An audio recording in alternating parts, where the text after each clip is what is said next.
నమస్తే. ఇప్పుడు మీరు చూడబోతున్న వీడియో ఖచ్చితంగా మీకు ఉపయోగపడుతుంది, నచ్చుతుంది కూడా. మరి మీకు నచ్చిన విషయం నాకు తెలియాలి అంటే ఈ వీడియోని మీరు లైక్ చేయాలి, షేర్ చేయాలి, అలాగే మన ఛానల్‌ని సబ్స్క్రైబ్ చేయాలి. మీ సపోర్ట్‌ని నాకు అందిస్తారు కదా! ఓకే. ఇప్పుడు వీడియోని స్టార్ట్ చేద్దాం. నమస్కారం. రేపటి విశిష్టతని ఒకసారి చూద్దాం. రేపు 11వ తారీఖు ఫిబ్రవరి నెల 2024వ సంవత్సరం ఆదివారం. శ్రీ శోభకృత్ నామ సంవత్సరం ఉత్తరాయణం శిశిర ఋతువు. రేపు మాఘమాస శుక్లపక్ష విదియ తిథి రాత్రి 9:09 వరకు, తదుపరి తదియ తిథి. శతభిష నక్షత్రం రాత్రి 5:39 వరకు, తదుపరి పూర్వభాద్ర నక్షత్రం. నక్షత్ర వర్జం రాత్రి 11:20 నుండి 12:45 వరకు. అమృతకాలం ఉదయం 11:39 నుండి మధ్యాహ్నం 12:44 వరకు.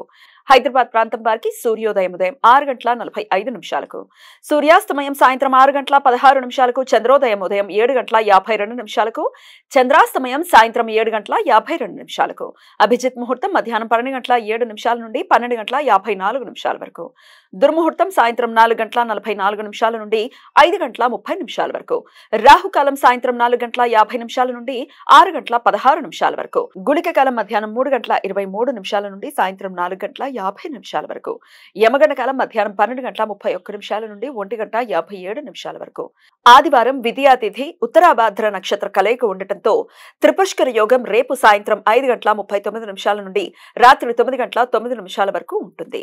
ఈ యోగ సమయంలో చేసే ప్రతి పని జీవితంలో మరలా 3 పర్యాయాలు చేయాల్సిన సందర్భాలు ఏర్పడతాయి. అందువలన ఈ సమయంలో ఎటువంటి తొందరపాటు, అశుభ నిర్ణయాలు తీసుకోకుండా జాగ్రత్తలు తీసుకోవాలి.